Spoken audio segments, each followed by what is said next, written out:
हे गिरधर तेरी आरती गावो, आरती गावो प्यारे तुम्हें को मनाओ। हे गिरधर तेरी आरती गावो, आरती गावो प्यारे तुम्हें को मनाओ।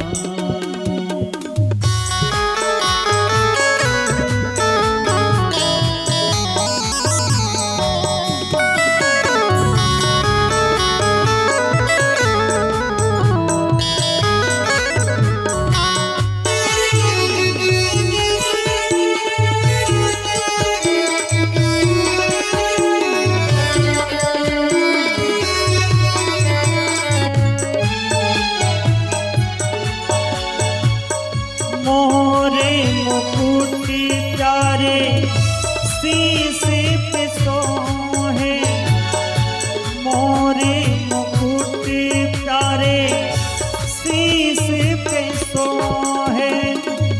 प्यारी बंसी मेरो मन मोहे, देखी छवि मैं तो बारी जाऊं, देखी छवि मैं तो बारी जाऊं।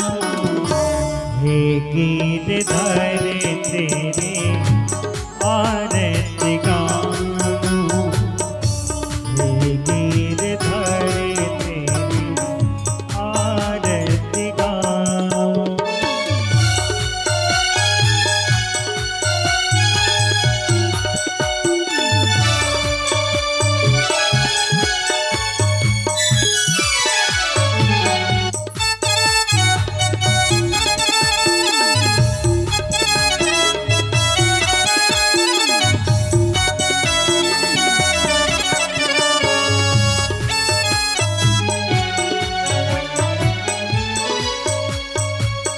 चरणों से निकली है गंगा प्यारी, जिसने सारी दुनिया तारी।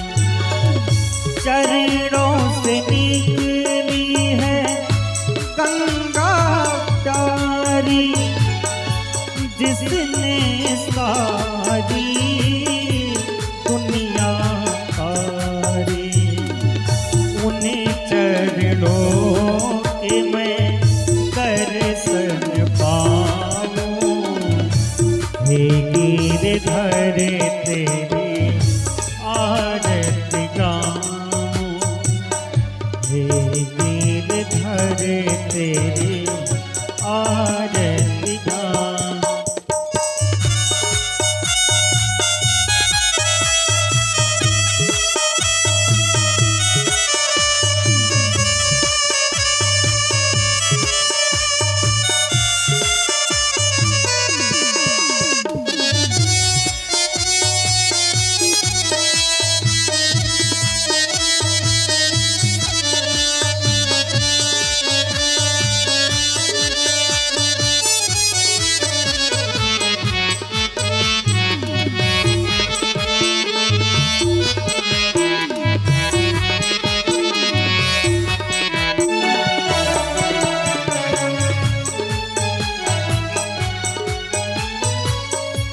दासी अनाथ के नाथ आप हो, सुख दुख जीवन प्यारे साथ आप हो।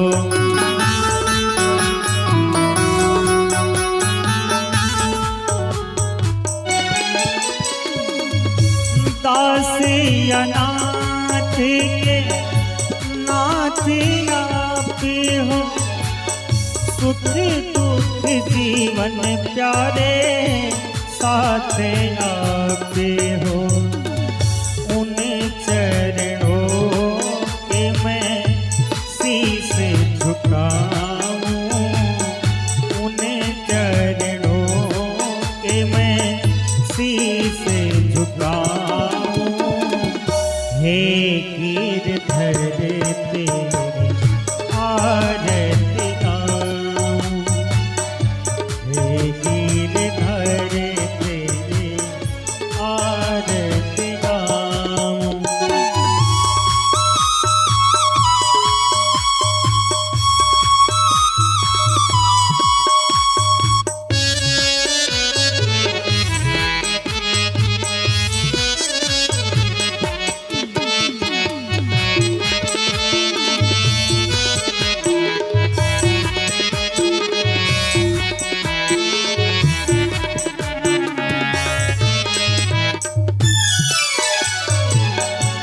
श्री हरिदास के प्यारे तुम हो, मेरे मोहन जीवन धन हो।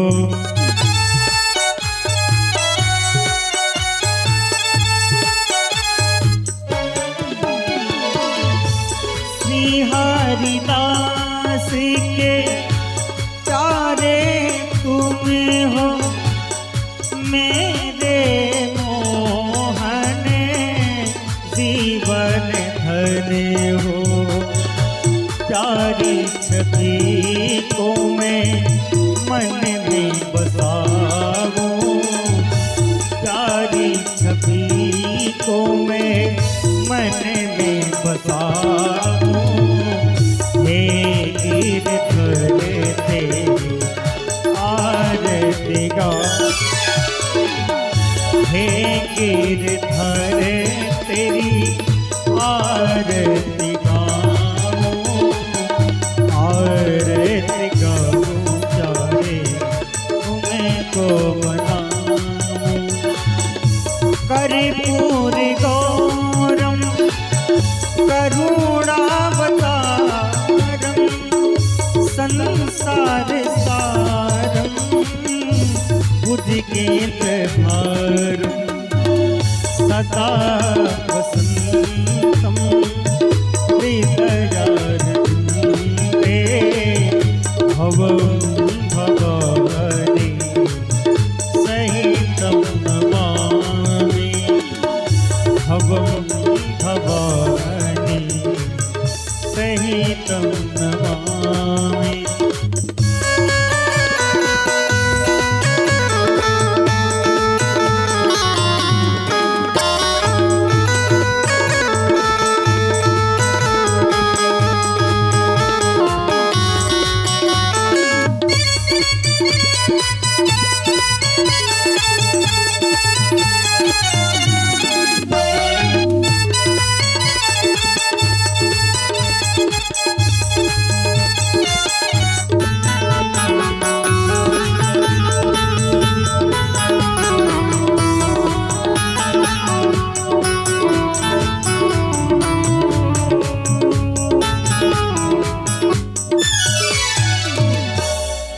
के बिहारी लाल की। जले सासी तले करणम पुष्पे देवाधिवंदनम, आत्मा विवंदनम परमात्मा विवंदनम। श्री सीतारामचंद्राय नमः। श्री राधा कृष्णाय नमः। श्री हनुमते नमः। रामाय रामभद्राय रामचंद्राय वेदसे, रघुनाथाय नाथाय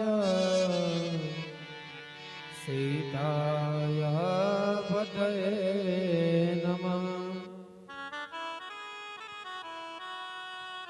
सीतानाथ समारंभं श्रीरामानंदार्य मध्यमाम्, अस्मदाचार्य पर्यन्तं वन्दे गुरो परम्पराम्। ध्येयं सदा परिभवग्नवभीष्टदोहम् तीर्थास्पदं शिवविरञ्चनुतं शरण्यम् भृत्यार्दिहं प्रणतपाल भवाब्धिभूतं वन्दे महापुरुषदेव चरणारविन्दम्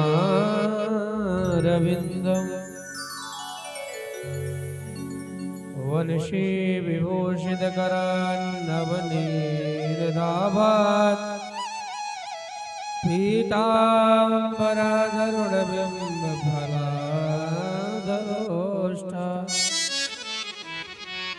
पूर्णेन्दुसुन्दरमुखादरविन्दनेत्रात् कृष्णात् परं किमपि तत्त्वमहं न जाने। नारायणं नमस्कृत्यं नरं चैव नरोत्तमं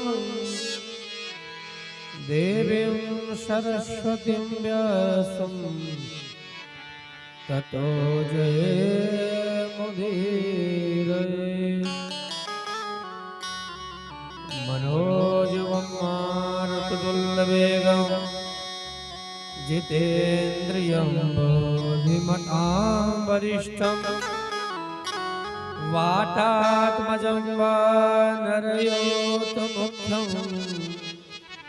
श्रीरामदूतं शरणं प्रपद्ये।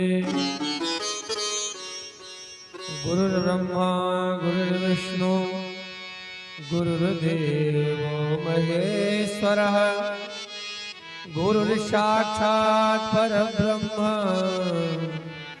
तस्मै श्री गुरवे नमः। श्री गुरुचरण सरोज रज निज मन मुकुर सुधार वरनहु रघुवर विमल जस जोदायक फल चार।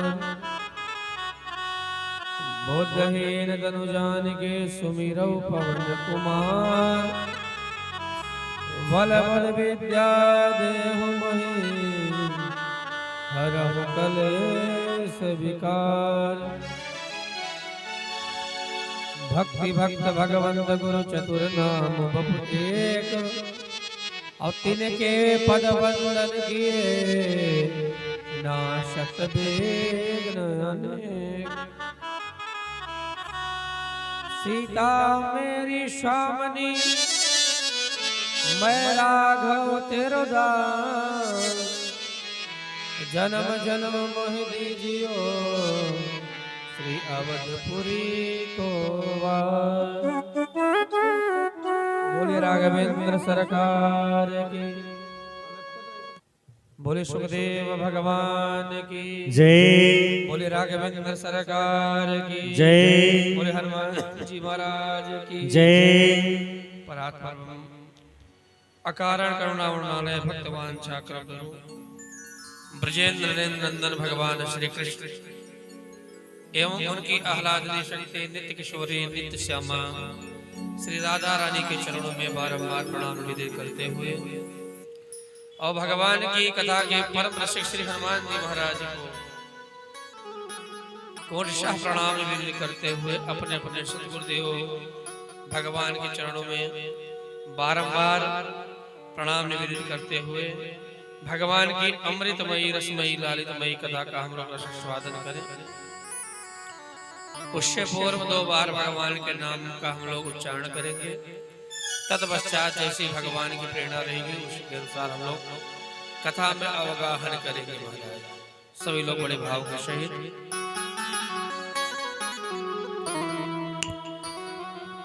बोल हरि हरि हरि बोल केशव माधव गोविंद बोल हरि हरि हरि बोल केशव माधव गोविंद बोल हरि हरि हरि बोल हरि हरि हरि हरि बोल केशव माधव गोविंद बोल केशव माधव हरि हरि बोल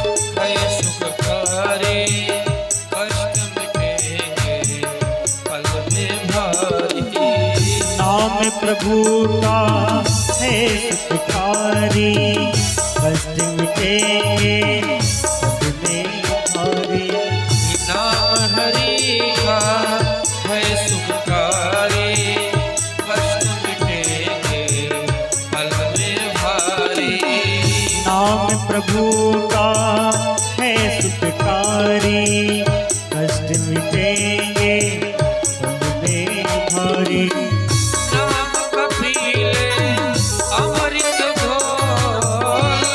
कपीले अमृत घोल नाम कपीले अमृत घोल नाम कपीले अमृत घोल बोल हरि हरि हरि बोल हरि हरि हरि बोल केशव माधव केशव माधव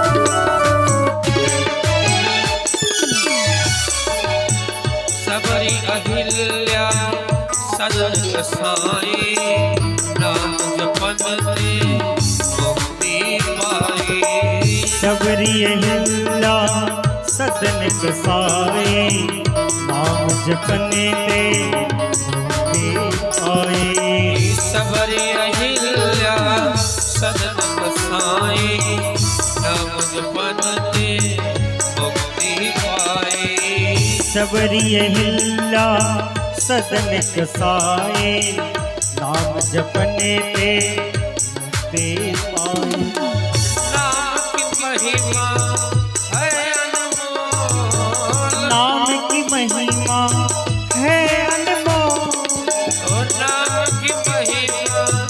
है अनमोल नाम की महिमा है अनमोल बोल हरि हरि हरि बोल हरि बोल हरि हरि हरि बोल केशव माधव गोविंद केशव माधव हरि बोल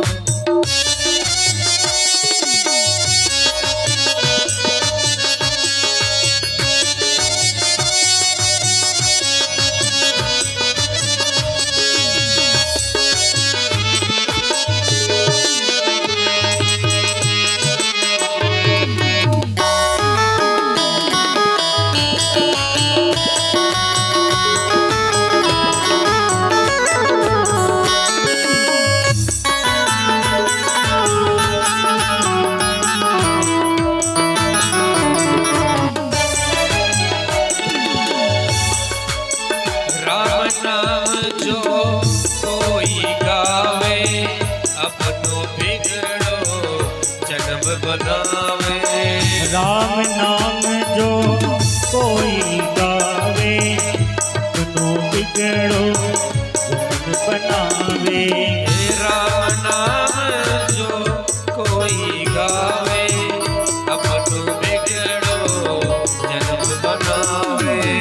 राम नाम जो कोई गावे अपनो बिगड़ो जन्म बनावे। राम नाम का अमृत घोल, राम नाम का अमृत घोल, राम नाम का अमृत घोल, राम नाम का अमृत घोल। बोल हरि हरि हरि बोल, बोल हरि हरि हरि बोल। केशव गोविंद बोल, केशव माधव गोविंद बोल। बोल हरि हरि हरि बोल, बोल हरि हरि हरि बोल।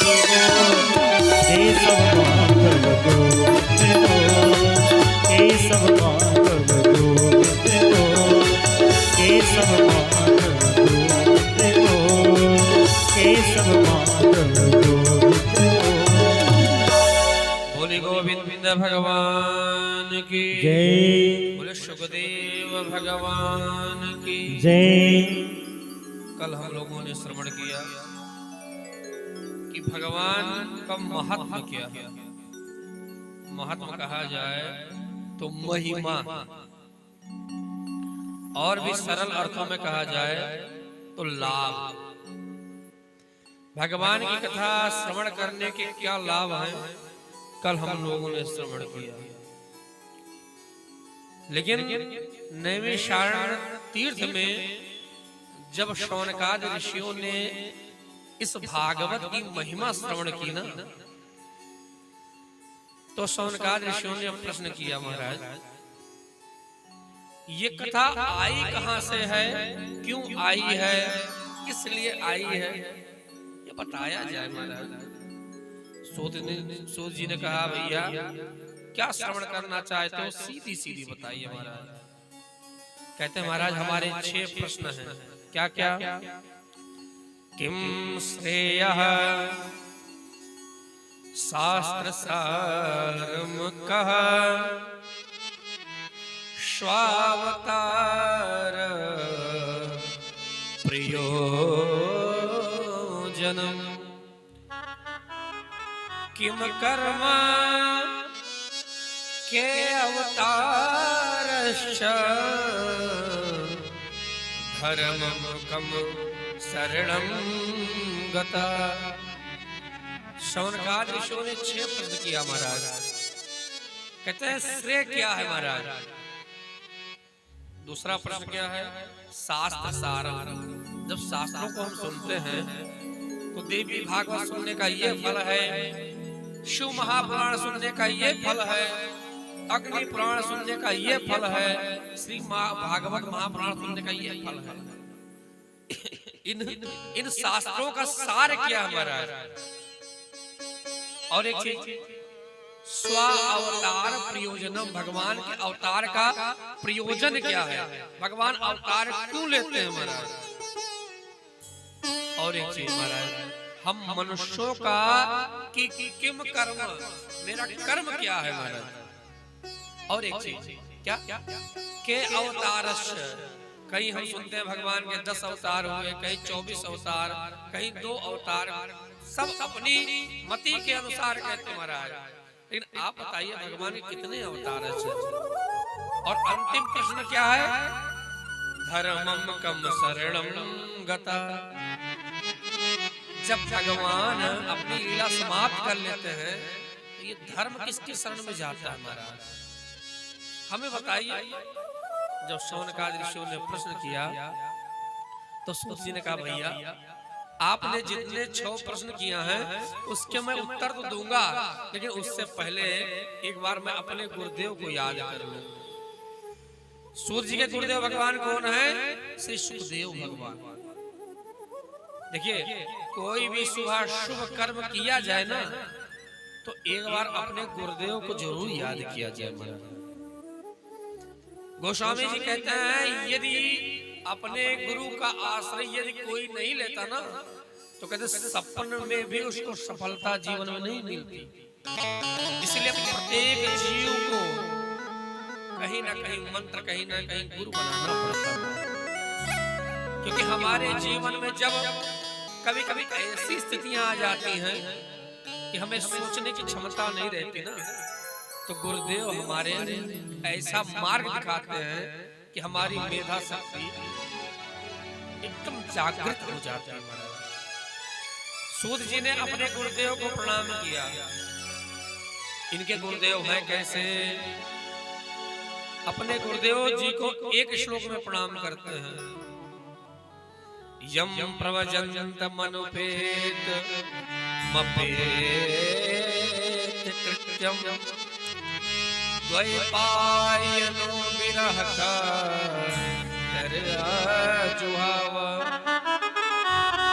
पुत्रेति तन्मया तरवो भिनेदुस् तम सर्वभूत हृदयं मुनिमान तोष्मि। इनके गुरुदेव भगवान कैसे हैं? सुखदेव भगवान ने जैसे जन्म लिया ना, कहते अपनी माँ के गर्भ से नाड़ स्वयं तोड़ के और अपने माँ का, अपने परिवार, अपने घर को छोड़कर जंगल को निकल पड़े। जब इनके पिताजी वेद व्यास जी ने देखा कि हमारा लड़का अभी जन्म लिया और तुरंत ही जंगल चला गया, पीछे पीछे दौड़ रहे, भैया रुक जाओ रुक जाओ रुक जाओ। पुत्रेति तन्मया, अपने पुत्र मोह में वेद व्यास जी कहते हैं भैया रुक दो जाओ, थोड़ा संस्कार तो हो जाए तुम्हारा। लेकिन महाराज जब हमारे सुखदेव भगवान सुनते नहीं है ना, तब क्या होता है? कहते तरवा विनेदुस्, तरवा वृक्षा, तरु वृक्ष को कहते महाराज। वृक्षों ने उत्तर दिया महाराज। क्या उत्तर दिया? काहे वेद व्यास जी, आप इतने बड़े ज्ञानी होकर, इतने बड़े विद्वान होकर, और आप अपने पुत्र के मोह में पड़े हैं। अरे हम वृक्षों को देखो भैया, हम नदियों को देखो, हम वृक्षों को देखो, न हम कभी अपना जल पीते हैं, न हम अभी अपना कभी फल खाते हैं। कैसे? वृक्ष कबहु न फल भके नदी न संचय नीर, और परमारथ के कारण साधुन धरा शरीर। हे वेद व्यास जी, आप अपने एक पुत्र के लिए दौड़ रहे हैं पुत्र मोह में। अरे हम वृक्षों को देखो, हम कभी अपना फल नहीं खाते। इसलिए ये जो तुम्हारा पुत्र हुआ है, ये समाज के कल्याणार्थ के लिए हुआ है। इसलिए आप घर जाइए महाराज। सूत जी महाराज कहते हैं ऐसे हमारे गुरुदेव हैं, जिन्होंने जन्म लेते ही कहते जंगल को चले गए और ब्रह्मानंद में परम पिता परमात्मा के ध्यान में हरदम रहते हैं महाराज। लेकिन जब शौनकादि जी ने प्रश्न किया तो हमारे सूत जी ने कहा देखो हमने गुरुदेव को तो याद कर लिया, लेकिन आपका जो प्रश्न था कि ये कथा आई कहां से, इसकी रचना कब हुई, क्यों हुई, किस लिए हुई, उसको मैं कह रहा हूं। यही वेद व्यास जी जब इन्होंने देखा कि आने वाले कलिकाल में मनुष्य पाप कर्म में हरदम संलग्न रहेगा, उसकी धर्म में ज्यादा रुचि नहीं रहेगी, पाप में ही हरदम रुचि रहेगी। और एक चीज, जब पाप में रुचि रहेगी ना भैया, तो कहते हैं पाप का अर्थ होता है दुख। यदि आप पाप करेंगे तो आपको निश्चित है दुख की प्राप्ति होगी। जब वेद व्यास जी ने कलिकाल पर दृष्टिपात किया तो कहा इन जीवों के कल्याण के लिए कुछ ऐसा काम किया जाए कि इन जीवों का कल्याण हो जाए। तब क्या था? जो वेद थे, पहले एक वेद था ऋग्वेद, तो इन्होंने वेद व्यास जी ने उस एक वेद का 4 विभाग कर दिया महाराज, कि एक वेद कोई पढ़ नहीं पाता, 4 हो जाएगा, एक पढ़ेगा अपना कल्याण करेगा। लेकिन वेदों के मंत्र बहुत कठिन है, सब पढ़ नहीं सकते। और सब समय पढ़ नहीं सकते, और जो पढ़ भी सकता समझ नहीं सकता, क्योंकि बहुत कठिन है। कहा मैंने विभाग तो कर दिया, लेकिन अब करें क्या? हमारे वेद व्यास जी ने धीरे धीरे करते करते श्री महाभारत को लिखा। और महाभारत भी संस्कृत में है, वो भी कठिन है। अब क्या करें? वेद व्यास जी ने सोचा कि अब धीरे धीरे करके पुराण लिखे जाए। हमारे वेद व्यास जी ने धीरे धीरे करते करते 17 पुराण लिख दिए। लेकिन मन में जो एक आनंद, एक शांति होनी चाहिए, वो नहीं मरा। देखो, शास्त्र भी कहते हैं जो धर्म कर्म करता है ना, जो दान पुण्य करता है, उसके हृदय में ऑटोमेटिक शांति हो जाती है। जो धर्म कर्म से जुड़ता है, भगवान उस पे ऊपर कृपा करके उसके हृदय को, उसकी मन स्थिति को शांत कर देते हैं। लेकिन वेद व्यास जी ने समाज के लिए इतना पुराण शास्त्रों को लिखा, लेकिन इनको चैन नहीं है, शांति नहीं हमारा। एक चीज और है, देखो हम लोग कोई दान पुण्य कर दे, कोई बड़ा बड़ा काम कर दे, तो हम लोग अहंकार में आ जाते हैं कि हमने ये काम किया, हम इतने जानकार हैं। लेकिन हमारे वेद व्यास जी क्या, जिन्होंने वेदों का विस्तार किया, 17 पुराण लिखे, महाभारत जैसा ग्रंथ लिखा, लेकिन अपने मन में क्या सोच रहे हैं? कमी कहाँ रह गई, कमी कहाँ रह गई? तभी उनके कान में एक शब्द सुनाई दिया, क्या?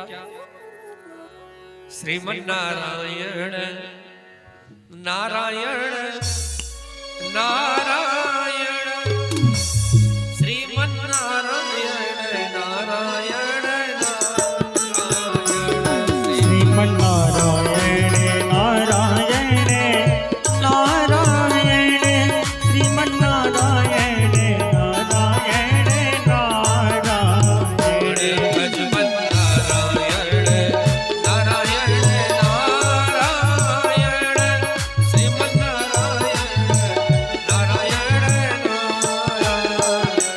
नारायण, श्रीमन नारायण नारायण नारायण, श्रीमन नारायण नारायण नारायण।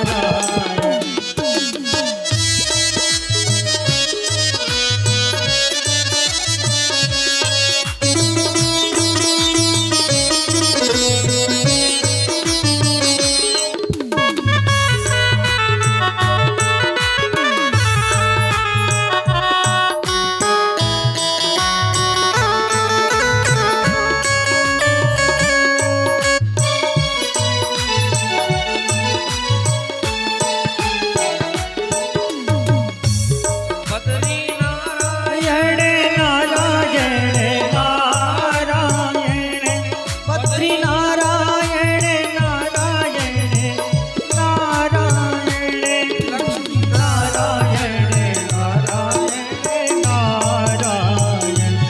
लक्ष्मी नारायण नारायण नारायण, लक्ष्मी नारायण नारायण नारायण, श्रीमन नारायण नारायण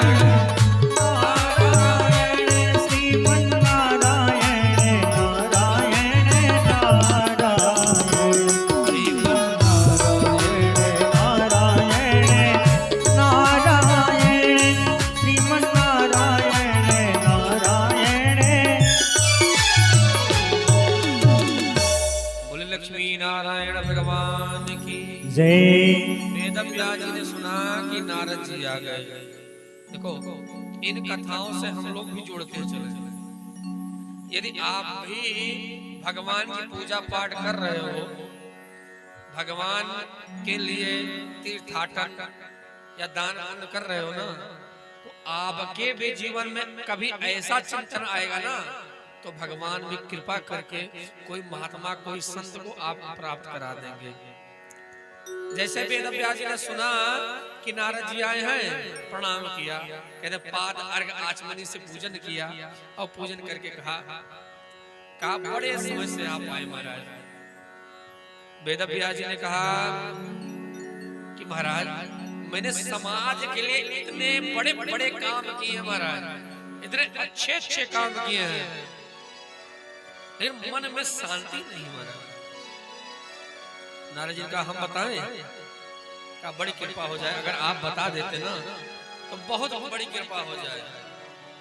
नारद जी ने कहा देखो, आपने जितने शास्त्र लिखे, वेद लिखे, पुराण लिखे, जितने भी लिखे हैं महाराज, आपने सब में नियम धर्म ये सब लिखे हैं, लेकिन आपने कोई ऐसा ग्रंथ नहीं लिखा जिसमें भगवान की ललित लीलाएं हो, भगवान की गुणानुवाद हो, भगवान के यश कीर्ति का वर्णन हो महाराज। क्यों महाराज? एक मिनट में मैं अपनी कथा सुनाता हूँ। नारद जी अपनी कथा सुनाते हैं, कहते हैं वेद व्यास जी एक बड़ी सुंदर दृष्टांत सुन लो। मैं जो इस समय तुम देख रहे हो ब्रह्मा का पुत्र, अरे अगले जन्म में मैं दासी का पुत्र था। मेरी मैया घर घर में जाकर बर्तन मलती रही, चौका लगाती रही, यही काम था उसका। और जब मैया जाती रही तो उसके साथ मैं भी चला जाता रहा। वेद व्यास जी एक दिन की बात है, हमारे गांव में कुछ महात्मा लोग आए। जो बरसात का 4 महीना होता है, बरसात का बड़े बड़े महात्मा किसी तीर्थ में किसी गांव में एक जगह रुक जाते हैं। 4 महीना कहीं जाते नहीं हो और रुक कर वहीं पर भजन करते हैं, आनंद करते हैं। नारद जी कहते हैं हमारे गांव में कुछ महात्मा आए चतुर्मासा करने के लिए, 4 महीने के लिए। तो गांव के मुखिया जी ने हमारी माँ की ड्यूटी उन महात्माओं के लिए लगा दी कि इन महात्माओं के आप झाड़ू करिएगा, पोछा करिएगा, बर्तन मलिएगा। वेद व्यास जी जब हमारी माँ उनके पास जाए बर्तन मले, तो मैं छोटा बालक था, तो बालकों को भूख जल्दी लग जाती है, छोटे बच्चों को। तो जो महात्मा लोग रहे ना, वो जब बाल भोग कर ले, भोजन कर ले, तो वो कुछ पत्तल में छोड़ देते हैं महाराज।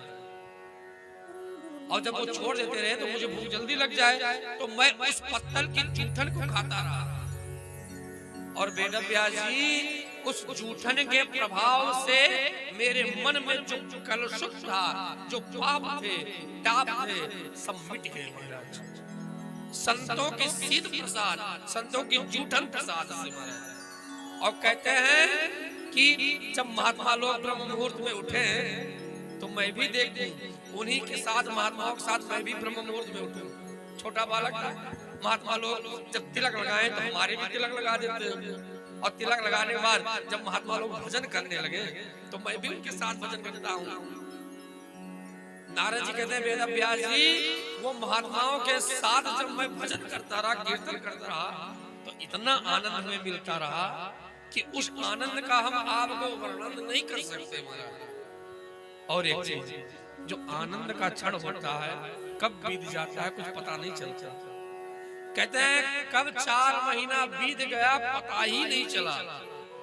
जब 4 महीना समाप्त हो गया तो महात्मा लोग अपना झोरिया झंडा लेकर निकल पड़े। नारद जी महाराज जो छोटे बालक थे, इन्होंने महात्माओं के चरण को पकड़ लिया, कहा महात्मा जी हम भी आपके साथ चलेंगे। तो महात्माओं ने कहा देखो भैया, तुम्हारी माँ ने मेरी 4 महीने सेवा की है, और अगर तुमको मैं लेकर चला गया ना तो तुम्हारी माँ मुझे गाली देगी, कहेगी देखो बाबा की मैंने 4 महीने सेवा की और बाबा जी हमारे लड़कों को भगा लेकर गए, बाबा बना दिए। एक चीज और है, प्रत्येक माँ को उनका बेटा चोर बन जाए, डकैत बन जाए, घोटालेबाज बन जाए, दिक्कत नहीं है, बाबा ना बने, ये सबसे बड़ी दिक्कत है। महात्माओं ने कहा देखो भैया 4 महीने तक तुम्हारी माँ ने मेरी सेवा की है, अगर तुमको लेकर चले गए तो तुम्हारी माँ मुझे गाली देगी। नारद जी ने कहा देखो महात्मा जी हम आपके बिना अब जी नहीं सकते, क्योंकि जो रस आपने लगा दिया है ना ये रस अब छूट नहीं सकता। नारद जी ने जब इस प्रकार कहा तो महात्माओं ने कहा देखो मैं तुम्हें एक उपाय बता देता हूँ, एक मंत्र बता देता हूँ, इस मंत्र को ब्रह्म मुहूर्त में उठकर नहा धोकर जब भजन करोगे तो जो आनंद मेरे साथ प्राप्त होता रहा वो आनंद तुमको प्राप्त होता होगा महाराज। इतना बताकर महात्मा लोग मंत्र देकर चले गए। अब नारद जी वही काम क्या जो महात्मा लोग रोज करते रहे, ब्रह्म मुहूर्त में उठे, नहा धोकर तिलक स्वरूप करें और भजन करने लगे। जब मैया ने देखा, एक दिन देखा, 2 दिन देखा, तीसरे दिन कहने लगे कहीं हमारा लड़का बाबा न बन जाए, सधुआ न जाए। अब करे क्या? तो जो संसारियों के पास एक ही चारा है क्या, इसका विवाह कर दो। जब गले में टहला पड़ जाएगा तो सारा ही बाबागिरी खत्म हो जाएगी, इसका विवाह कर दो। अब क्या था महाराज, जैसे नारद जी ने सुना कि हमारी विवाह की चर्चा होने लगी, नारद जी डर गए कि मैंने बताओ, मैं सोच रहा हूँ कि माता जी कब सिधारे और कब भजन करने निकल जाएं, और कहीं देवी जी आ गई तो कुछ नहीं हो पाएगा। भगवान से याचना किया, प्रभु अब आप हाथ में हमारा जीवन है। कहते हैं नारद जी कहते हैं वेदव्यास जी, एक दिन की बात है, मेरी माँ गाय धोने गई और वहां पर जब गाय धोकर लौट रही थी तो उसका पांव एक सर्प के ऊपर पड़ गया और सर्प ने मेरी माँ को काट लिया और मेरी मैया मर गई। कुछ लोग आकर कहने लगे कि देखो तुम्हारी मैया मर गई। वेदव्यास जी मन में तो बहुत खुश हुआ, लेकिन संसार को दिखाना था ना, संसार को दिखाना था। अगर संसार को दिखाते कि माँ के मरने पर खुश हो रहा है तो संसार वाले हमें गाली देते, इसलिए झूठ मूठ के आंसू बहाए, माँ का संस्कार किया और जिस रास्ते पर वो महात्मा गए थे उसी रास्ते पर चल पड़ा महाराज। और चलते चलते मैं कहां पहुंचा? वृंदावन की भूमि पे पहुंचा। कहते बहुत परेशान हो गया था, थक गया था, यमुना का जल पिया और एक वृक्ष के नीचे बैठकर उसी मंत्र का ध्यान करने लगा। और ध्यान कर ही रहा था कि हमारे हृदय में वही श्याम सुंदर की मनोमोहिनी सूरत हमारे हृदय में प्रकट हो गई महाराज। और जब हमारे हृदय में प्रकट हुई और कहते नारद जी भगवान की मनोमोहिनी सूरत इतनी सुंदर थी कि उसी का मैं जब दर्शन करने लगा, बड़े ध्यान से उस मूरत को मैं देख रहा था कि अगले क्षण वो मूरत गायब हो गई। अब क्या था, मैं पुनः उसी ध्यान को लगाऊं बार बार, लेकिन मूरत जो आई थी वो आई नहीं दोबारा। जब बहुत व्याकुल हो गया तो आकाशवाणी हुई। क्या आकाशवाणी हुई कि हे नारद, इस जन्म में अभी तुम परिपक्व नहीं हो, लेकिन हाँ अगला जो जन्म होगा ना उसमें तुमको भगवान की प्राप्ति होगी। नारद जी ने कहा महाराज, अगर मैं परिपक्व नहीं था तो भगवान ने दर्शन क्यों कराया? तो आकाशवाणी ने कहा देखो, दर्शन इसलिए कराया कि तुम अभी छोटे बालक और बालक रहते रहते तुम जीवान होते, बूढ़े हो जाते और तुम्हें भगवान का दर्शन ना होता तो कोई विधर्मी मिल जाता, कहता भगवान होते ही नहीं, तो तुमको संदेह हो जाता कि भगवान होते नहीं। इसीलिए तो बाल्यकाल से जवान हो गया, बूढ़ा हो गया, होते तो दर्शन ना देते। इसीलिए मैंने तुमको दर्शन दे दिया कि भगवान होते हैं और ऐसे होते हैं। ये लग गई है तुमको, और अब तुम भगवान का भजन करो, इस अवतार में नहीं, लेकिन अब तुम्हारा दूसरा जन्म होगा तो तुम जो दासी पुत्र हो ना, तुम ब्रह्मा के पुत्र बन के जन्म लोगे। नारद जी कहते वेदव्यास जी, वही भगवान के नाम के प्रभाव से वही दासी पुत्र जब मेरी मृत्यु हुई अगले जन्म में कहते ब्रह्मा का पुत्र बन के जन्म लिया। लेकिन संस्कार उन्हीं ऋषियों के थे, उन्हीं महात्माओं के। जब ब्रह्मा जी के साथ मैं भगवान का दर्शन करने गया ना, तो भगवान को देखकर प्रणाम किया और कीर्तन करने लगा। तो जब हमारा कीर्तन भगवान ने सुना ना, तो भगवान के पास भी बीड़ा एक है। भगवान ने अपनी बीड़ा उठा के नारद जी को दे दी, नारद लेकर जाओ, आज के बाद तुम वैसे मत गाना, ये बीड़ा लेकर तुम पूरे सृष्टि में, त्रिभुवन में मेरे नाम का प्रचार प्रसार करो। और उस बीड़ा का नाम क्या है? देवदत्ता मिमां वीणा स्वर ब्रह्म विभूषिता मूर्छित्वा हरि कथा गायमानस चराम्यहम्। नारद जी कहते हैं वेद व्यास जी भगवान की वीणा लेकर अब अव्याहत गति है महाराज। देवता लोग राक्षस में नहीं जा सकते, लेकिन नारद जी एक ऐसे हैं राक्षस में जाएं, मानवों में जाएं, दानवों में जाएं, चाहे जहां चले जाएं महाराज, हर जगह इनकी पूजा है। क्यों? क्योंकि इनकी जो लगन है वो भगवान से लगी है, और ऐसी लगन लगी है ना कि जीवन में इनकी लगन कभी खत्म नहीं हुई। इसलिए एक साधक की बड़ी सुंदर पंक्तियां हैं। हम लोग भी नारद जी की तरह कहें कि भगवान जो लगन आपने लगाई है ना वो कभी छोड़िएगा मत।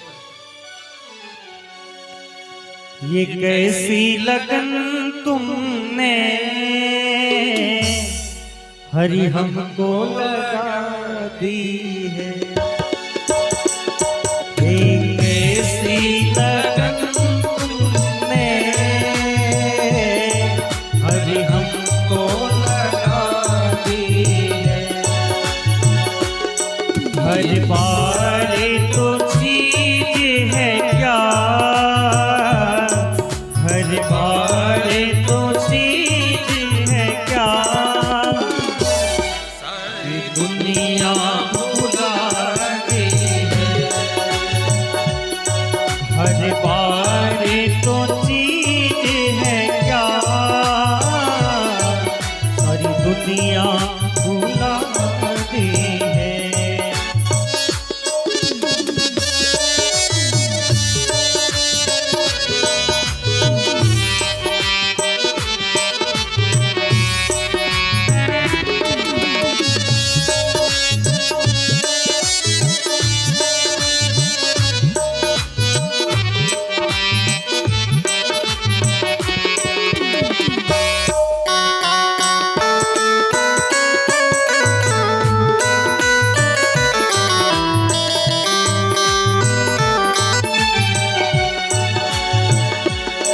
हरि नाम के प्याले में मस्ती ही मस्ती है। हरि नाम के प्याले में मस्ती ही मस्ती है। एक साधक कहता है देखो दो जाम है, एक जो शराब पीते हैं ना वो भी पीते हैं, वो भी मस्त हो जाते हैं, लेकिन एक भक्त होते हैं। अंतर क्या है? एक साधक कहता है जाम पे जाम पीने से क्या फायदा, शाम को पी सुबह उतर जाएगी, पीना है तो सारे के नाम का प्याला तो पियो, सारी जिंदगी नशे में ढल जाएगी। हरि नाम के प्याले में मस्ती मस्ती है। हरि नाम के प्याले में मस्ती मस्ती है।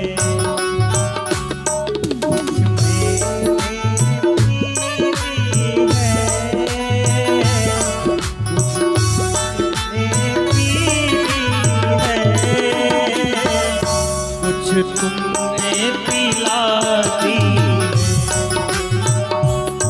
कुछ मैंने पी ली है,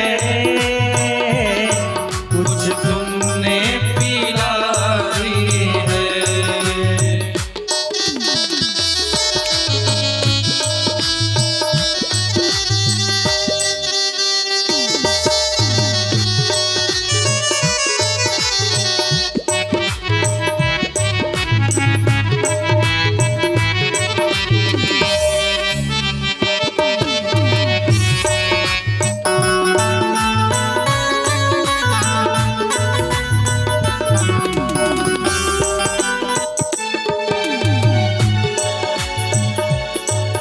बड़ी दूर से चल के श्याम वृंदावन आई हूँ।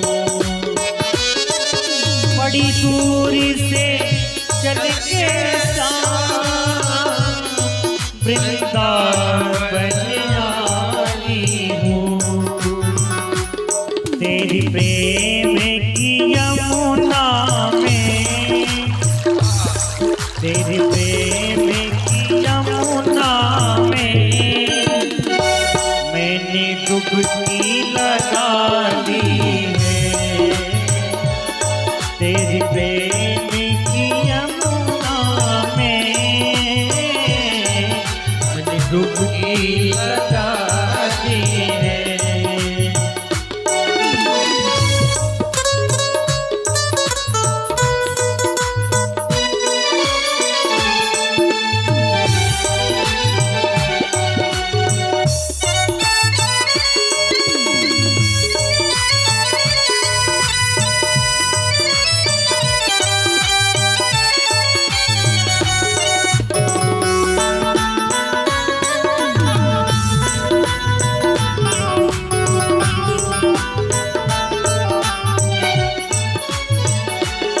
सब कहते हैं मुझको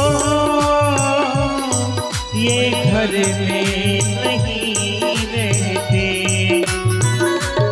सब कहते हैं मुझको ये घर में नहीं रहते।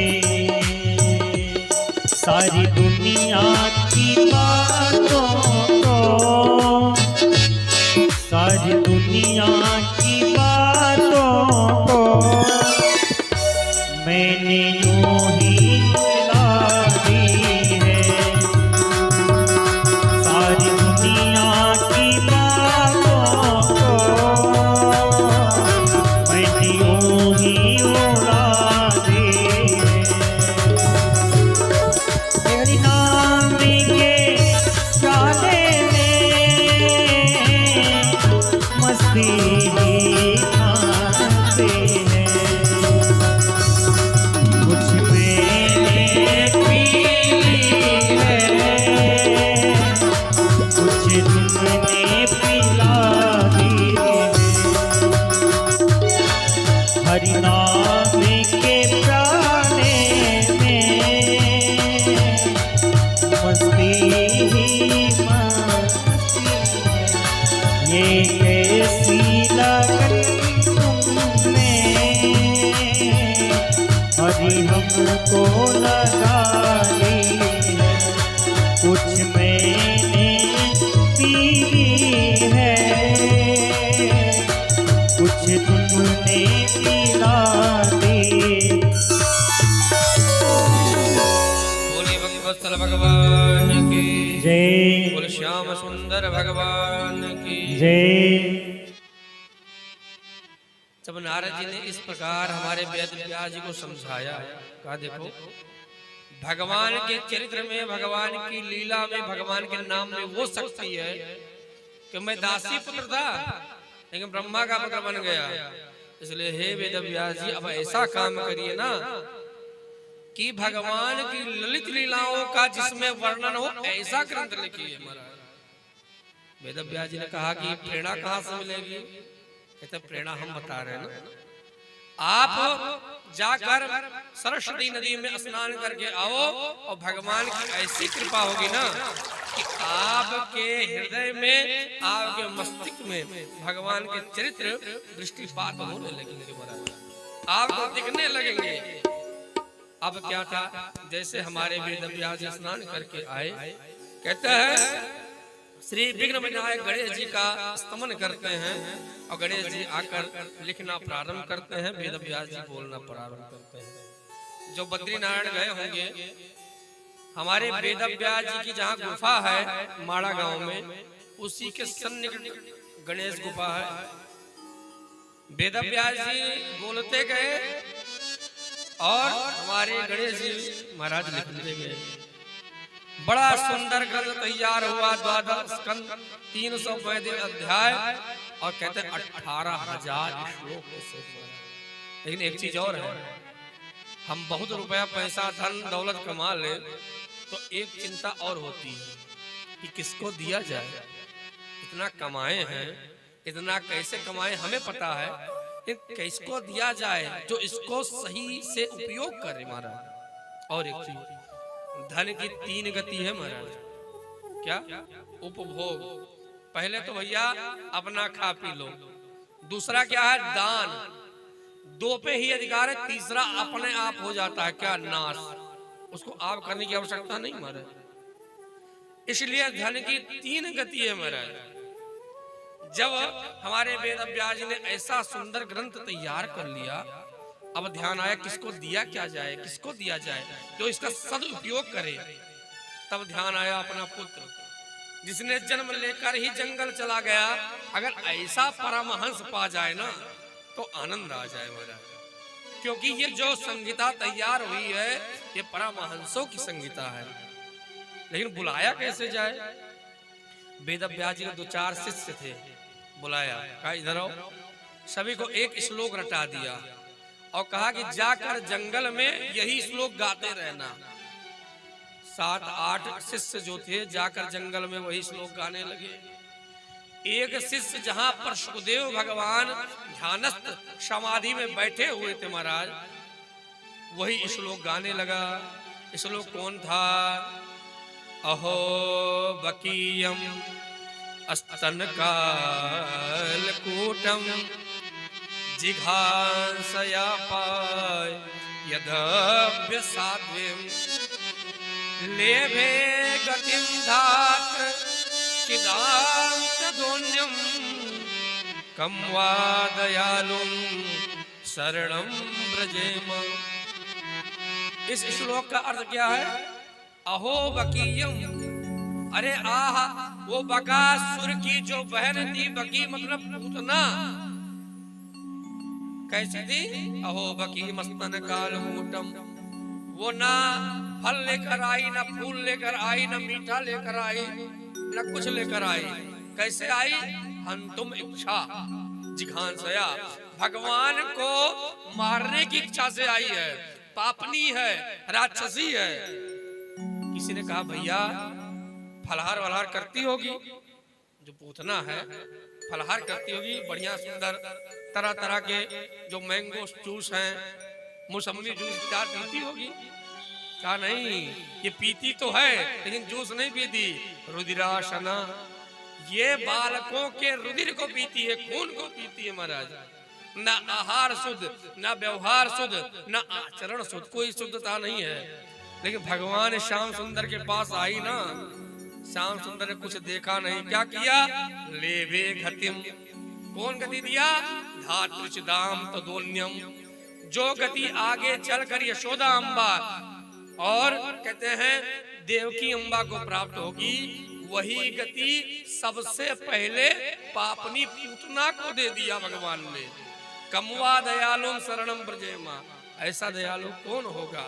अब जैसे सुखदेव भगवान के कान में ये श्लोक पढ़ा, ध्यान टूट गया, समाधि टूट गई। उस शिष्य के पास आए, भैया एक आध 2 श्लोक और पढ़ा देते और सुना देते। उस शिष्य ने कहा भैया हमारे पास तो एक ही श्लोक है, लेकिन हमारे गुरुदेव भगवान के पास ऐसे ही 18,000 श्लोक है।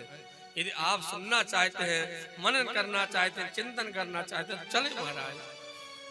अब सुखदेव भगवान उस शिष्य के साथ आते हैं वेद व्यास जी के पास, और जैसे वेद व्यास जी ने देखा अपने पुत्र को जो जन्म लेते ही जंगल चला गया, लेकिन आज भगवान की कथा ने उस पुत्र को मेरे पास ले आया, प्रसन्न हो गए और पूरा जो श्रीमद् भागवत महापुराण था अपने पुत्र सुखदेव को अक्षरशः पढ़ाया। एक चीज और है, कुछ मिठाइयां जब तक 2 कढ़ाई में नहीं जाती तब तक आनंद नहीं आता। जैसे रसगुल्ला हुआ, रसगुल्ला जानते हैं? रसगुल्ला जानते हैं? जलेबी हुआ, एक कढ़ाई में सिक गई और जब तक वो चाशनी न जाए तब तक आनंद नहीं आता महाराज। ऐसी ये क्या है, ये परमहंसों की संहिता तो तैयार हो गई, लेकिन सुखदेव जैसे परमहंस की चाशनी में जब डूबी और डूब के जब परीक्षित के माध्यम से पूरे संसार को प्राप्त हो गई महाराज, तो कहते हैं इसकी यश कीर्ति भूमंडल पे चारों तरफ प्रदर्शित हो गई महाराज। अब क्या था, कथा प्रारंभ होती है। शौनकादि ऋषियों ने पूछा महाराज कि सुखदेव भगवान तो परमहंस हैं, संत हैं, बाबा हैं, इन्होंने परीक्षित जी को क्यों कथा सुनाई? परीक्षित जी राजकुमार है, राजा हैं, उनको क्यों कथा सुनाई? सूत जी ने कहा भैया, कहते हैं जब महाभारत का युद्ध चल रहा था और अंतिम क्षण था, कौन सा? कहते हैं भीम की गदा से दुर्योधन की जंगा एकदम विदीर्ण हो गई है, अब मरे कब मरे। उसी समय उसके पास अश्वत्थामा आया। अश्वत्थामा ने कहा एक बात कहें, बुरा मत मानिएगा। दुर्योधन ने कहा अब क्या बुरा मानना रह गया, कुछ क्षण के हम मेहमान हैं, अब बुरा मान के कर ही क्या लेंगे? हाँ कह दो क्या बात है। कहा आपकी जो रणनीति थी वो अच्छी नहीं थी, आपने किसको सेनापति बनाया? कहते हैं भीष्म पितामह को, द्रोणाचार्य को। अरे वो तो शरीर से तुम्हारे तरफ थे, लेकिन मन से वो पांडवों की तरफ थे। और जिसका सेनापति विपक्ष में शामिल हो उसकी पराजय सुनिश्चित होती है, उसकी कभी विजय नहीं होती। दुर्योधन ने कहा अब क्यों बता रहे हो, अब तो हमारे जितने भाई थे, द्रोण थे, भीष्म पितामह थे, सब तो भी एक गति को प्राप्त हो गए, अब क्यों बता रहे हो? कहा अभी भी पासा बदल सकता है। कैसे? कहते अभी एक रात्रि बची है, यही रात्रि, अगर इसमें अगर आप हमें सेनापति बना दो तो हम पासा बदल सकते हैं महाराज। इस युद्ध का परिणाम कुछ और ही दे सकते हैं। एक चीज और है, जो नीच होते हैं, नीच मतलब गंदी सोच वाले, वो मरते मरते कुछ ऐसा काम कर देते हैं कि अपनी नीचता दिखा ही देते हैं। कैसे?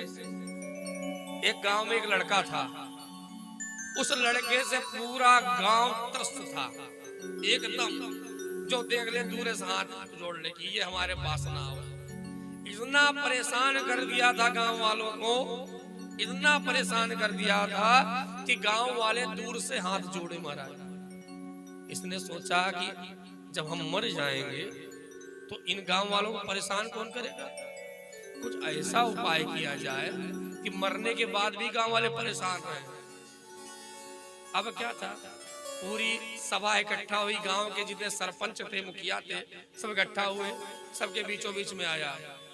देखिए हमने गांव वालों को बहुत परेशान किया, किसी को नहीं छोड़ा, सबको परेशान किया है, लेकिन एक निवेदन है, जब हमारी मृत्यु हो जाएगी तो कौन हमारा अग्निदाह करेगा, कौन क्या करेगा वो तो नहीं हम कह सकते, लेकिन एक काम जरूर करिएगा। क्या? कि हमारे सर में एक कीली ठोक दीजिएगा, क्योंकि जब अग्निदान होता है तो कहते हैं बांस से कपाल क्रिया होती है, सर को फोड़ा जाता है।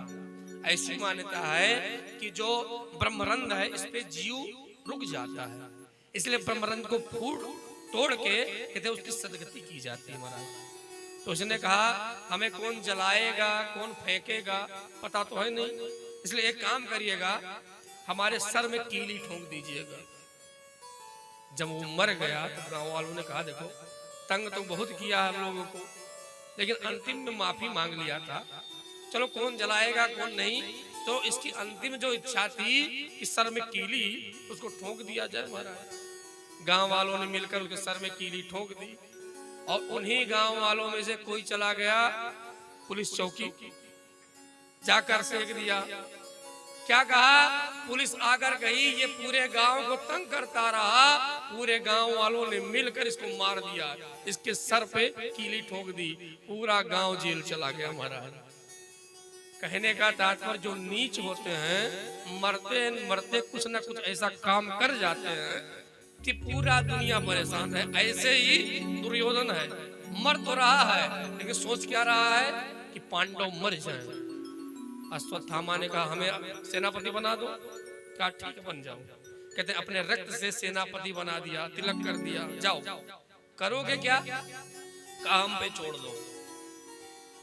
तुम एक पांडव की बात कर रहे हो, मैं 5 पांडव को मार के लाऊंगा। लेकिन एक चीज और है ना, हम तो बार बार ये बात कहते हैं कि अपना जीवन जब भगवान को समर्पित किए रहोगे ना, तो आपकी पूरी जिम्मेदारी भगवान अपने हाथ में ले लेंगे। जहां पर रोज पांडव लेटते रहे, आज श्याम सुंदर ने कहा आज यहाँ नहीं लेटना है तुमको, आज यहाँ विश्राम नहीं करना है, आज तुमको विजय श्री प्राप्त हुई है, आज चलो टहलते हैं, घूमते चलते हैं महाराज। और जहां पर पांडव लेटते रहे, उसी स्थान पर द्रौपदी के द्वारा 5 पुत्र हुए थे महाराज। वो आकर लेट गए। आकर मध्य रात्रि में अश्वत्थामा 5 पांडव पुत्रों को मारकर उसका जो सर है अपने एक झोले में भर लेकर दुर्योधन के पास गया। एकदम प्रसन्न हो गया, खुश हो गया, क्या मैंने 5 पांडवों को मार दिया। दुर्योधन भी खुश हुआ कि जो मैं पितामह के रहते, द्रोणाचार्य के रहते जो मैं नहीं कर पाया, अश्वत्थामा एक झटके में तुमने कर दिया। लेकिन दुर्योधन सबसे ज्यादा द्रोह करता रहा भीम से।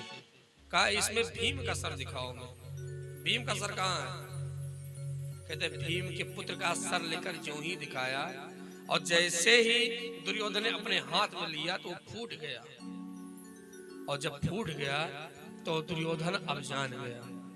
कहा अश्वत्थामा ये तुमने क्या किया? अरे हमारे 100 भाई थे, 100 भाई में मैं अंतिम बचा था, मैं भी जा रहा हूँ।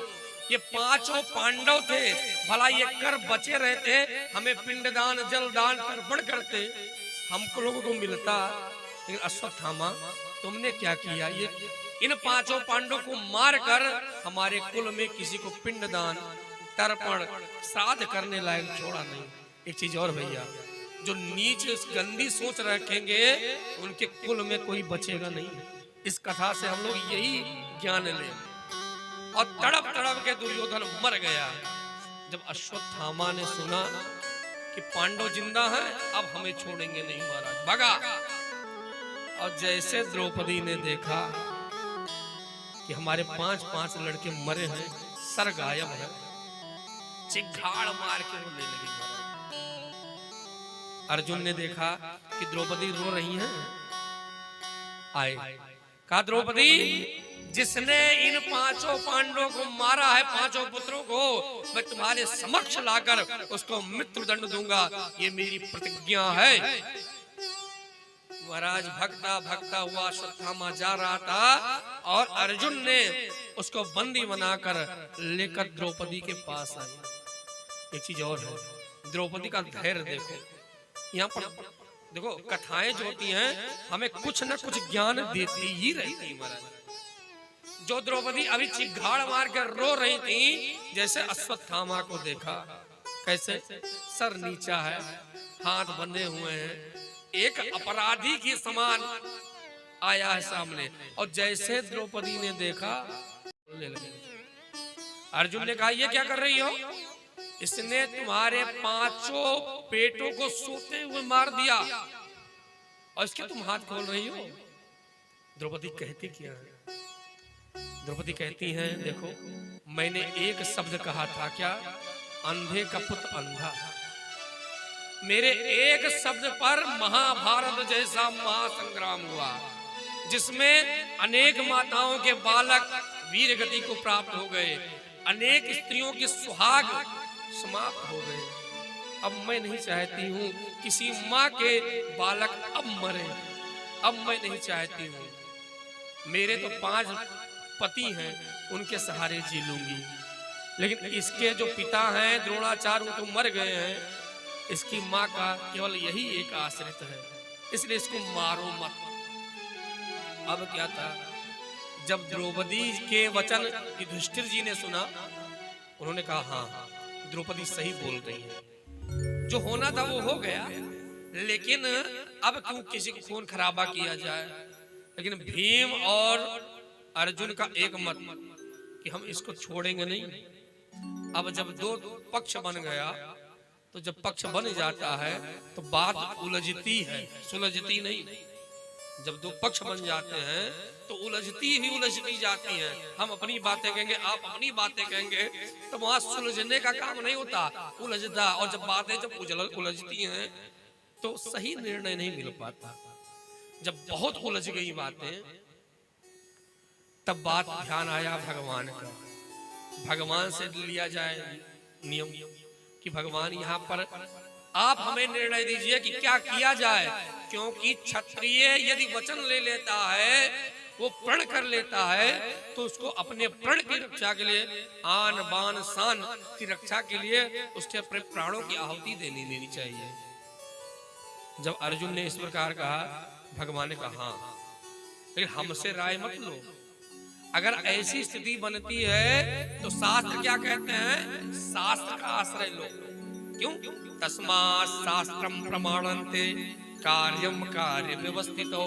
शास्त्र क्या कहते हैं उसका आश्रय लेना चाहिए।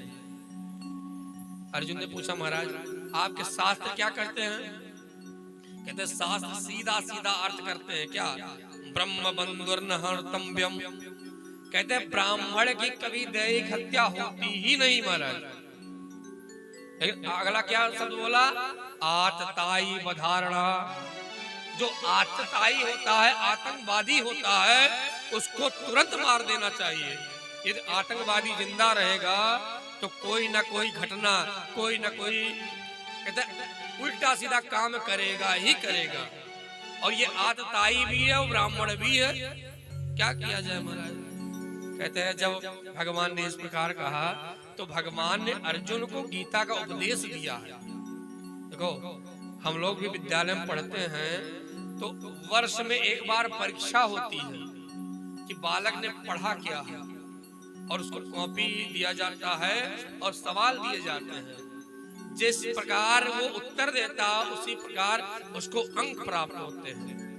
भगवान ने अर्जुन को गीता का उपदेश तो दिया है, लेकिन आज उस उपदेश का परीक्षण कर रहे हैं कि कुछ दिमाग में है कि सब गायब कर दिया।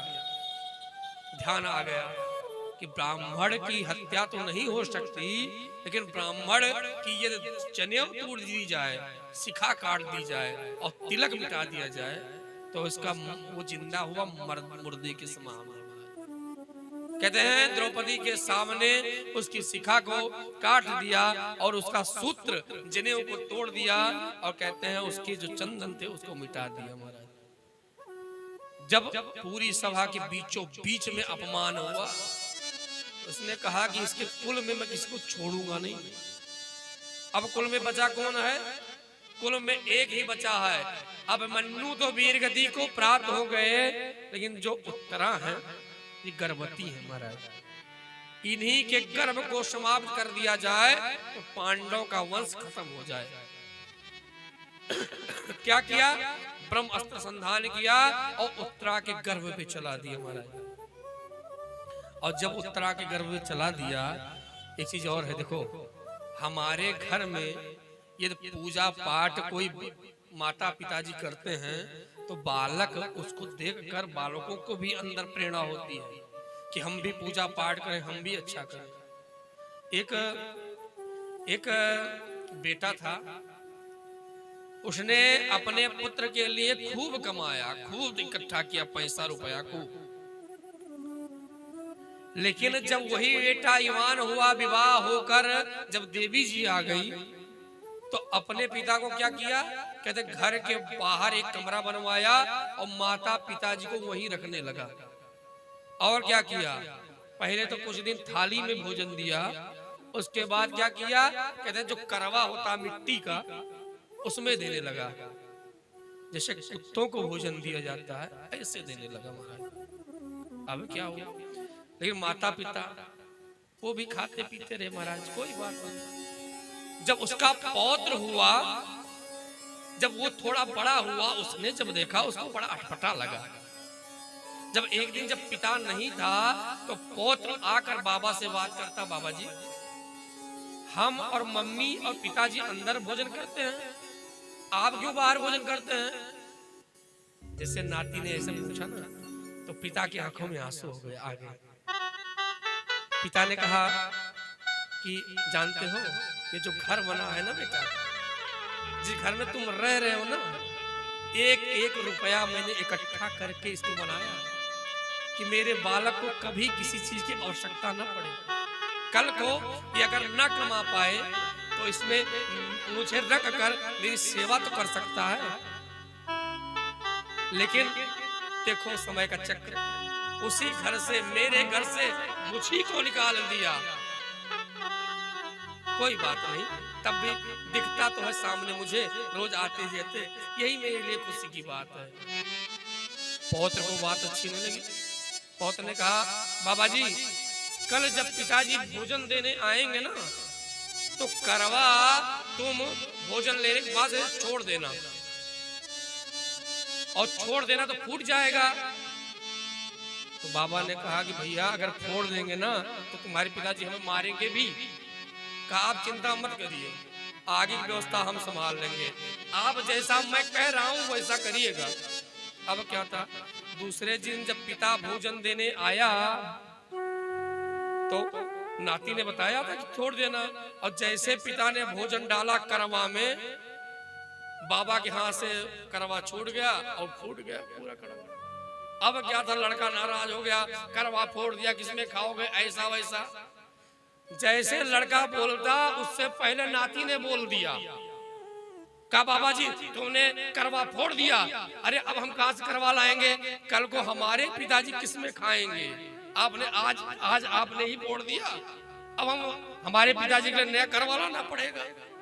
अब जैसे पिता ने सुना सन्न रह गया, कहा अभी इतना छोटा है, इसके दिमाग में आ गया कि करवा में खिलाएंगे। अब क्या था, अपने पिताजी को माताजी को अंदर लेकर आए, और उसी दिन से माता पिताजी अंदर खाने लगे। महाराज एक चीज और है, देखो बालकों के आप क्या करते हैं वो बड़ा ध्यान देते हैं, और ध्यान देकर वो अपने पे उसको लागू करते हैं। महाराज जब अश्वत्थामा ने उत्तरा के गर्भ पे जब ब्रह्मास्त्र चलाया, तो उत्तरा ने देखा था, क्या देखा था कि मेरी सास के ऊपर जब संकट आया था द्रौपदी के ऊपर, तो कोई साथ नहीं खड़ा था। पांचों पति थे, भीष्म पितामह थे, द्रोणाचार्य थे, पूरा कुरु समाज था, लेकिन कोई सामने नहीं आया। कौन आया था? श्याम सुंदर आए थे। ये देखी थी तो आज अभी पांचों पांडव हैं, लेकिन किसी के पास नहीं गई। किसके पास गई? भगवान श्याम सुंदर के पास। क्या कहती हैं? पाई पाई महायोगिम देव देव जगत पते। हे प्रभु, आप योग योगेश्वर कृष्ण हैं। योगेश्वर क्यों कह रहे हैं? योगेश्वर उसको कहते हैं जो एक शरीर से दूसरे शरीर में प्रवेश कर जाए। महाराज और एक बात कहती है, उत्तरा कहती है कि प्रभु आपने पांडव के वंश की रक्षा करने की शपथ ली है कि मेरे जीते जी पांडवों को कुछ हो नहीं सकता। अरे महाराज, अगर इस बालक जो मेरे गर्भगत शिशु है यदि आज मर गया ना, तो सबसे पहला कलंक आपको लगेगा महाराज। इसलिए मैं मर जाऊं कोई दिक्कत नहीं, लेकिन इस गर्भ की आप रक्षा करिए महाराज। जब इस प्रकार कहा तो देखते देखते भगवान श्याम सुंदर ने एक छोटे से अंगूठे का रूप धारण करके गर्भ में जाकर ब्रह्मास्त्र को शांत करते हैं महाराज, और शांत करके आते हैं। तो सूत जी जब इस कथा को सुनाए तो सौनकादि ऋषियों ने कहा महाराज द्रौपदी के ऊपर किस प्रकार भगवान ने कृपा करी और क्यों करी। एक चीज और है, हम लोग बोलते नहीं हरे राम हरे कृष्णा। कृष्णा द्रौपदी का नाम है, भगवान का कृष्ण नाम है, और ये नाम भगवान ने ही द्रौपदी को दिया है। कब दिया है?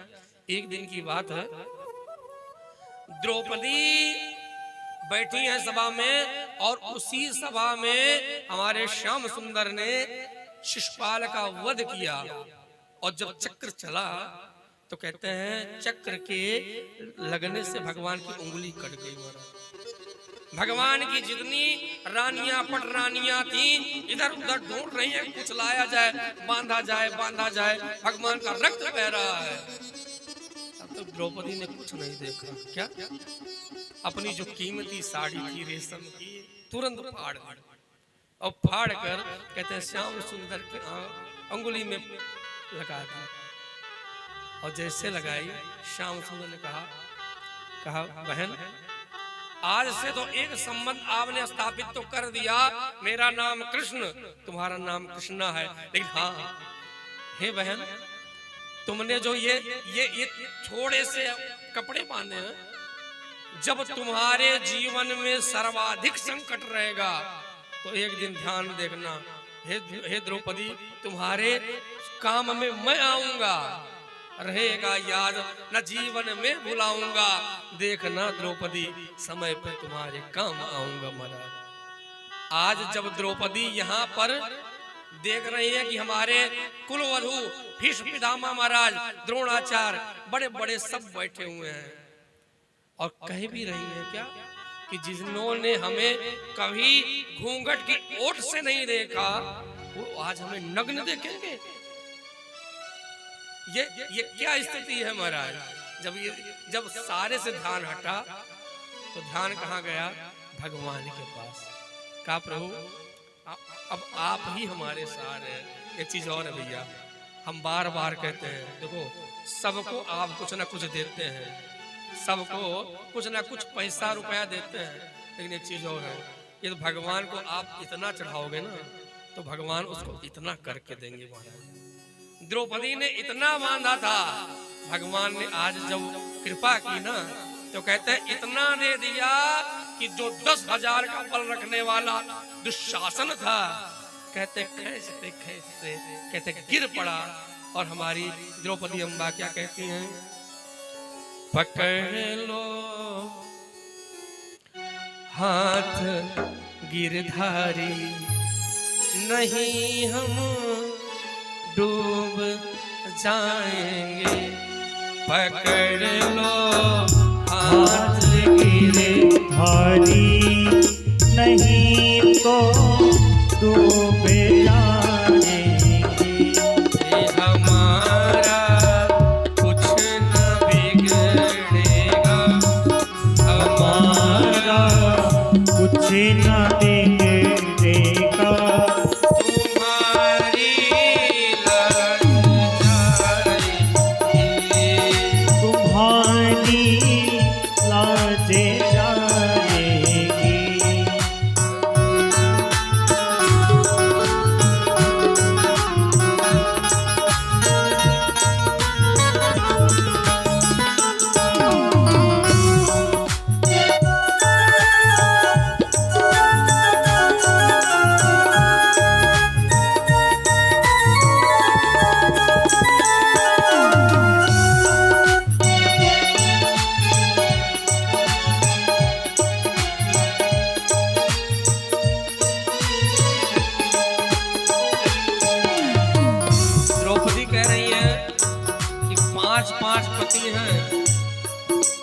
जिसमें गांडीव की बात आती है, सर्वश्रेष्ठ अर्जुन की बात आती है, गदा की बात आती है तो भीम की बात आती है, और धर्म की बात है तो धर्मराज युधिष्ठिर की बात आती है।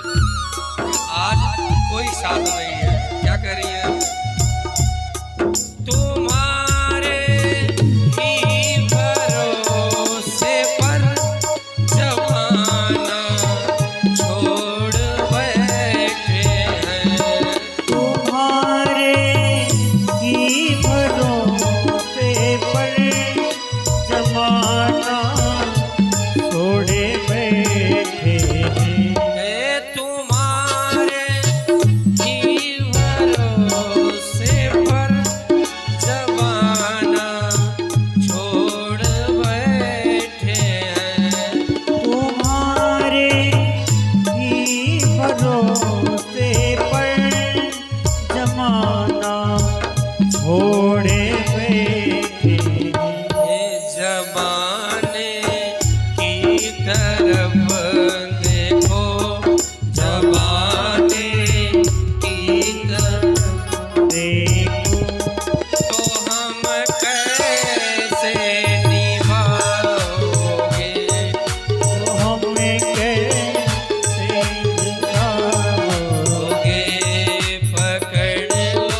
नहीं हम डूब जाएंगे।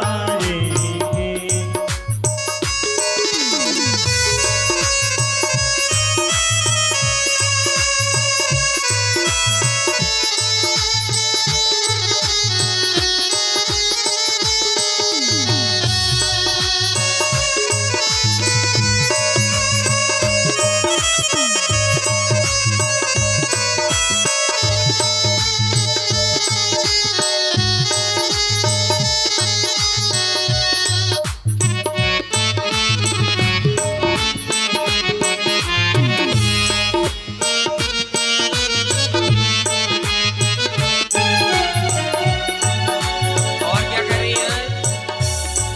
बड़ी मझधार में नैया खेवैया कोई नहीं मेरा। पड़ी मझधार में नैया खेवैया कोई नहीं मेरा। बड़ी मझधार में नैया खेवैया कोई नहीं मेरा। पड़ी मझधार में नैया खेवैया कोई नहीं मेरा। खेवैया आप बन जाओ, खेवैया आप बन जाओ, नहीं तो डूब जाएंगे। नहीं तो डूब जाएंगे।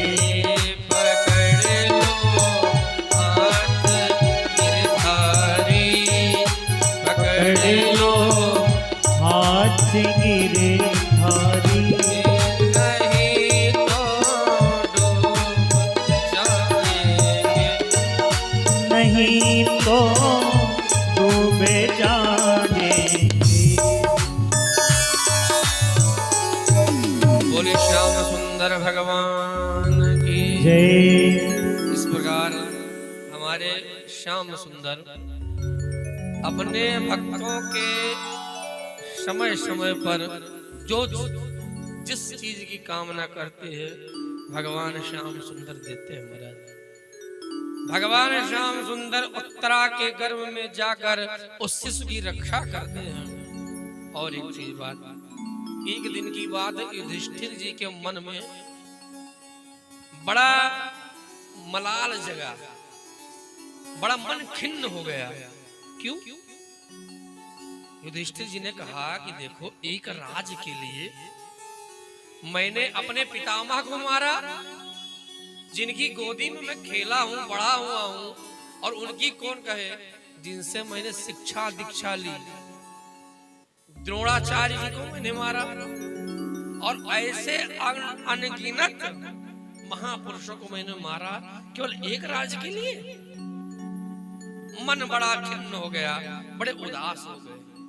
श्याम सुंदर समझाया, कहा भैया, जो छात्र धर्म है ना, छात्र धर्म जो होता है, यदि क्षत्रिय के समक्ष उसका पिता भी युद्ध की ललकार देना, तो उस क्षत्रिय को अपने छात्र धर्म की रक्षा करना चाहिए, उससे युद्ध करना चाहिए।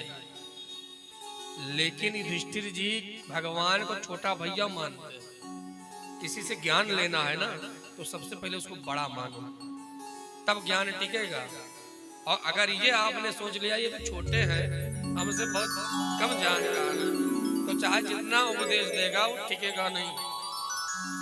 भगवान ने कहा, हम इतना समझाए, समझ में नहीं आया, चलो इनको लेकर चला जाए इनके पास भीष्म पितामह जी, जो सरसैया पर लेटे हुए हमारे।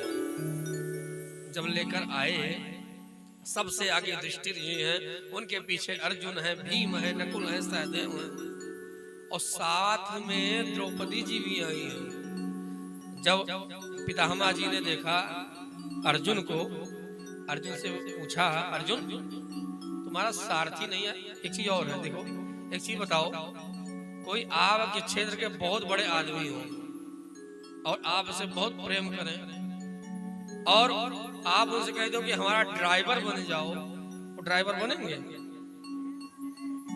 चाहे जितना कोई प्रेम करे लेकिन वो आपका ड्राइवर नहीं बन सकता। लेकिन भगवान पांडवों से इतना प्रेम करते हैं कि उनके सारथी बनते हैं भगवान। इसी बात को पितामह ने कहा, अर्जुन तुम्हारा सारथी नहीं दिख रहा?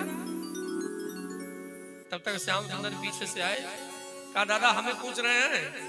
कहा हाँ आपको ही तो पूछ रहे हैं। कहा किस लिए आगमन हुआ?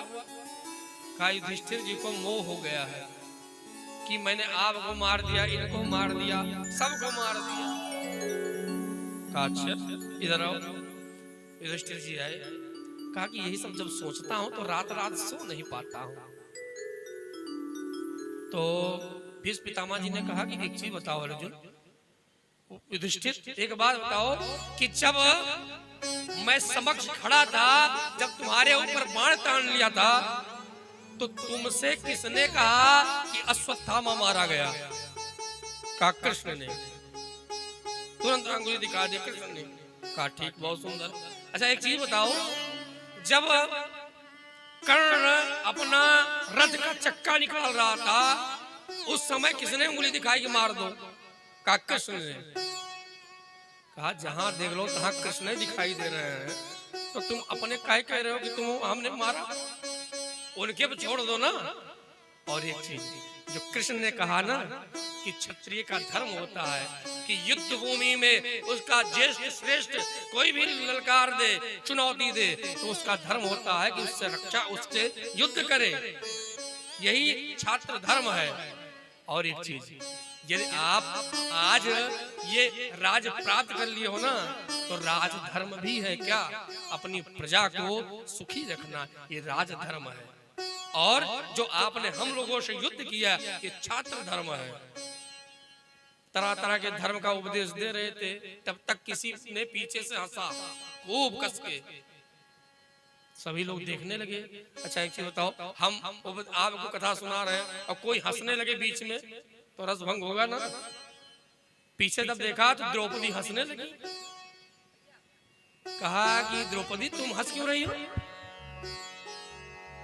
कहा महाराज मैं इसलिए हंस रही हूं कि आज आप ये राज धर्म नीति ज्ञान खूब दे रहे हैं, लेकिन मैं आपसे ये पूछना चाहती हूँ कि जब मेरी सभा के बीचों बीच में साड़ी खींची जा रही थी, ये राजनीति, ये धर्म नीति, ये कूटनीति, ये सब कहाँ चली गई थी? तब नहीं दिखी थी? भीष्म पितामह ने कहा कि बेटी दिखी थी, सब कुछ दिखी थी, लेकिन उस दिन मैंने एक पापी का अन्न खा के रखा था ना, उस पापी ने मेरे हाथ को बांध दिया था। दूसरी बात, मैंने अपने पिता को वचन दिया था कि हस्तिनापुर की गद्दी पर जो भी बैठेगा उसमें मैं अपने पिता की छवि देखूंगा। वो चाहे गलत करे चाहे सही करे, उस पे मैं नहीं देखूंगा।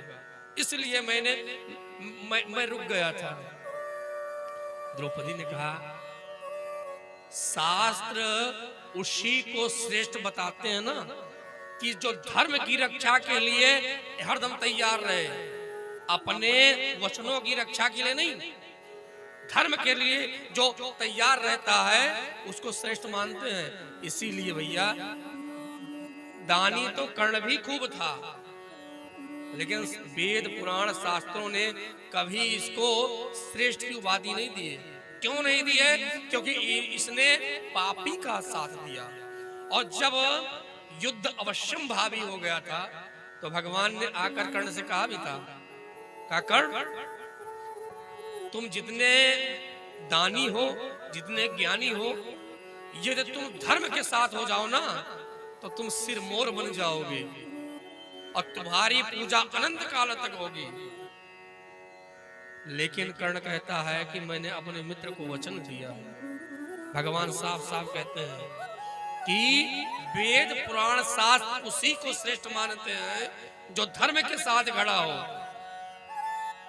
और एक चीज कर्ण ये भी कहता है कि मैं भी जानता हूं कि मेरा जो मित्र दुर्योधन है न उसके बाद धर्म है न कर्म है न कुछ नहीं जानता, लेकिन तब भी मैं उसके साथ हूं।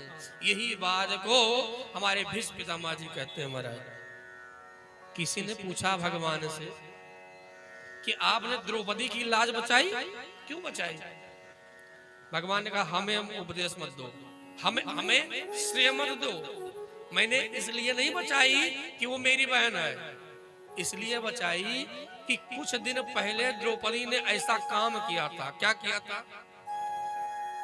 आप लोगों को पता है कि हमारे भारतवर्ष में 4 जगहों पर कुंभ लगता है। कहां कहां? हरिद्वार, प्रयागराज, नासिक, उज्जैन, 4 जगह पे कुंभ लगता है। जो हरिद्वार में जब कुंभ लगता है तो कहते हैं ठंडी के मौसम में लगता है, शरद ऋतु में। और एक चीज, जो तीर्थाटन करने जाते हैं, बद्रीनाथ केदारनाथ जाते हैं और हरिद्वार में जाकर जेठ में गर्मी के समय में जाकर 2-4 बुड्डी अगर मार ले गंगा में तो कांपने लगते हैं। इतना ठंडा जल गर्मी में रहता है। अब विचार करिए कि ठंडी में कितना ठंडा रहे हो। कहते हैं हरिद्वार में कुंभ लगा, और कुंभ में जानते हैं कितनी भीड़ होती है। कुंभ जब लगा तो कहते हैं उस कुंभ में सबसे पहले महात्मा लोग स्नान करते हैं। सबसे पहले कहते हैं उस कुंभ में दुर्वासा ऋषि स्नान करने के लिए आए। दुर्वासा जी ने अपना जो कमंडल था और कहते हैं अपना जो गमछा था, लंगोटी थी, तट पे रख दिए। अब गंगा जी में प्रवेश कर गए। गंगा जी में स्नान कर रहे थे, सोचने लगे कि अब कहाँ बैठेंगे, कहाँ तर्पण करेंगे, कहाँ संध्या बंदन करेंगे। लाओ गंगा जी में संध्या बंदन कर ले। कहते गंगा जी में खड़ा होकर संध्या बंदन करने लगे, सूर्य को अर्घ देने लगे। तब तक भीड़ इतनी तेज चली कि जो दुर्वासा जी का कहते हैं गमछा थी, जो लंगोटी थी, किसके पैर में लगकर कहाँ चली गई पता ही नहीं चला महाराज। और भीड़ का इतना तेज रेला चला कि खूब सारी स्त्रियां आकर स्नान करने लगी महाराज। जब दुर्वासा जी ने देखा कि स्त्रियां आ गई स्नान करने, अब हम कैसे निकले? अभी निकलेंगे तो स्त्रियां कहेंगी नंगा बाबा नागा बाबा है, हम लोगों को देखकर उल्टा सीधा करता है। लेकिन निकले कैसे? देखा तो ना लंगोटी दिख रही, ना कमंडल दिख रहा है, ना कुछ दिख रहा है। निकले कैसे? और कहते हैं शरद ऋतु में ठंडी में और गंगा जी के ठंडे जल में जब बड़ी देर तक खड़े रहे तो अब दुर्वासा जी कांपने लगे। थोड़ी देर के बाद देखते हैं कि द्रौपदी भी स्नान करने आई। द्रौपदी ने देखा कि एक महात्मा जी बड़ी देर से गंगा में खड़े हैं और निकल नहीं रहे हैं और थर थर कांप रहे हैं। द्रौपदी ने देखा कि इतनी देर से कोई गंगा में नहाएगा तो उसको ठंड लग जाएगी और बीमार होकर गिर जाएगा, अभी कहीं इसका प्राण न निकल जाए, इसलिए जाकर पूछना चाहिए।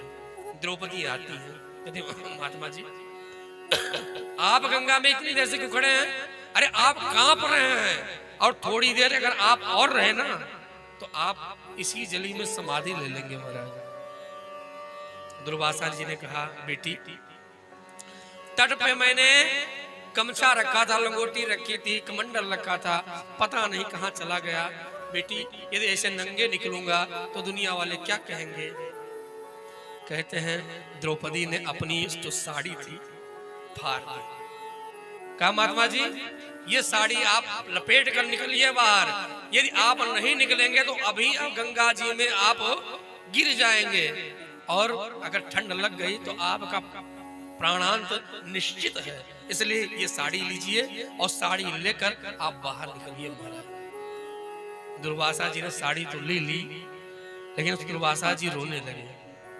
कहा बिटिया इतने लोग इस कुंभ में खड़े हुए हैं, सब लोग देख रहे हैं हमें, लेकिन किसी के मन में ऐसा भाव नहीं जगा। लेकिन हे बेटी तुम्हारे मन में जगा ना, जाओ मैं तुम्हें आशीर्वाद देता हूँ कि तुम्हारे जीवन में जब कोई नहीं आएगा साथ तो हमें आशीर्वाद देता हूँ कि भगवान आपकी लाज रखने के लिए, आपको आपकी सुरक्षा के लिए भगवान को आना पड़ेगा महाराज। भगवान वही याद दिलाते हैं कि मैंने तो किया ही है, लेकिन ये सब दुर्वासा जी के आशीर्वाद से हुआ महाराज।